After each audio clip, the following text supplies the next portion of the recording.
আমাদের লাইফস্টাইল আজ খুব বেশি বিজি। আমাদের চিন্তায় হাজারো দুশ্চিন্তা। কিন্তু আপনি কি জানেন, প্রতিদিন আমরা নামাজের মধ্যে এমন একটি পাওয়ারফুল সিক্রেট পাঠ করি যা সরাসরি আমাদের স্রষ্টার সাথে কানেক্ট করে।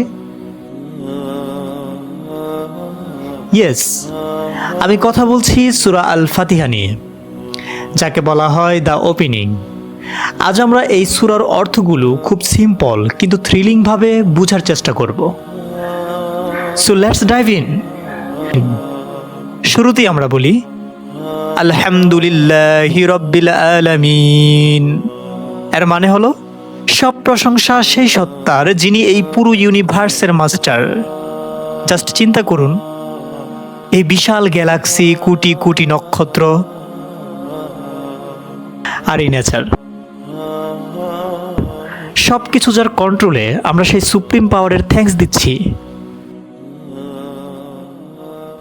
এরপরে আসে আর রহমানির রহিম। তিনি শুধু পাওয়ারফুলই নন, তিনি মোস্ট মার্সিফুল এবং কম্প্যাশনেট। আমরা প্রতিদিন কত ভুল করি, কিন্তু তার দয়া বা গ্রেস কখনো শেষ হয় না। He is always there for us. এরপর আমাদের মনে করিয়ে দেওয়া হয় মালিকি ইয়াউমিদ্দিন, অর্থাৎ তিনি বিচার দিবসের মালিক। লাইফ সবসময় এমন থাকবে না, একদিন আমাদের সব কাজের অ্যাকাউন্টেবিলিটি দিতে হবে। এই রিয়ালাইজেশন আমাদের লাইফকে অনেক বেশি ডিসিপ্লিনড করে দেয়। আর ঠিক এই পয়েন্টেই আমরা স্রষ্টাকে বলি ইয়াকা না'বুদু ওয়া ইয়াকা নাস্তাঈন। আমরা কেবল আপনারই ইবাদত করি এবং কেবল আপনারই সাহায্য চাই। This is the ultimate commitment. আমরা ডিক্লেয়ার করছি যে দুনিয়ার কোনো শক্তি নয়, আমাদের সব এক্সপেকটেশন এবং সব সলিউশন কেবল আপনারই কাছে। সবশেষে আমরা একটি বিশেষ দোয়া করি, ইহদিনাস সিরাতাল মুস্তাকিম, মানে আমাদের সরল পথ দেখান। তখন এটি কেবল একটি বাক্য নয়, এটি আমাদের জীবনের সবচেয়ে বড় রিকোয়েস্ট। এই কনফিউজড পৃথিবীতে হাজারো পথ আছে, হাজারো হাতছানি আছে, কিন্তু আমরা আল্লাহর কাছে প্রার্থনা করি সেই স্ট্রেট পথের জন্য যা সরাসরি আমাদের সাকসেসের দিকে নিয়ে যাবে। It's like a divine GPS, যা আমাদের লাইফের প্রতিটি স্টেপে সঠিক ডিরেকশন দেয়। এরপর আমরা আরও স্পেসিফিক হয়ে বলি সিরাতাল্লাযিনা আনআমতা আলাইহিম, অর্থাৎ আমাদের সেই পথে নিয়ে যান যাদের উপর আপনি নিয়ামত বা ব্লেসিংস বর্ষণ করেছেন।